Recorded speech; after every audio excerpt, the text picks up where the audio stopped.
I'm GREYMOND. I'm an expert in OCD recovery because for the last 19 years, I've been helping people fully recover from OCD. If you would like to do personal coaching with me, all the information is on youhaveocd.com. You can sign up from there. A common question I hear is, should you bring up scary OCD thoughts as a form of ERP? And in most situations, you don't need to do that because chances are, if you are dealing with severe OCD, they're already brought up 24/7 in your head. So do you need to bring them up more? No, you don't, because they're already there. The exposure part is not the problem. You're getting plenty of exposure, right? The exposure is not the problem. The problem is response prevention. When you get this exposure, right? When you get these thoughts, you react a lot. You solve, you figure out, you confess, you check, you do all kinds of behaviors. So you're not doing response prevention. Instead, you're doing response a lot. That's feeding the disorder. So it's not that you need more exposures. You need to start doing response prevention continuously.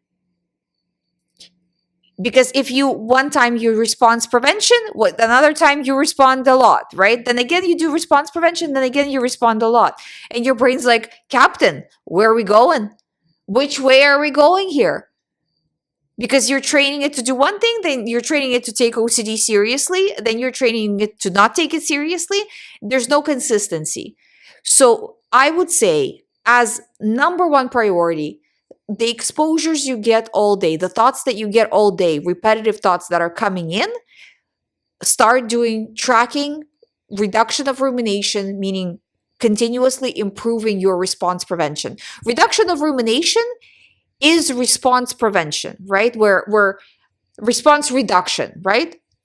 The more we reduce rumination, the more we reduce the response until there's no response, meaning we're fully response preventing, right? And it's a kind of stepping stone process where you learn as a skill to get better at it as you go. So the more you prevent the response, the better you will feel, the less anxiety you're going to have, and the easier it's going to be to keep going. So start there. The only time where you need additional exposures is in this happens so rarely, where a client will only have one trigger, let's say a month, because they're just not around a situation that triggers them. And outside of that situation, they have zero OCD symptoms. They don't have thoughts, they don't have anything. So nothing triggers them until they get put in that situation. But in that case, okay, you can try to put yourself in the situation more, again, assuming that the situation is normal and that other people deal with it every day. So we're not putting ourselves in anything crazy and anything over the top, normal, regular situations. But if, like, an example would be somebody who doesn't really need to drive, but whenever they drive, they feel scared, but they're not even exposed to driving because for whatever reason, they don't drive a lot to begin with, right? So those people will need to have the exposure of driving. But that, again, for most people, even if they're not exposed to whatever they are afraid of directly, the thoughts from the past come in. So the thought from the past is still exposure. So whatever it is that you're worried about throughout the day, whatever is haunting you, that's already the exposure, the E of the ERP. So we just need to do the RP.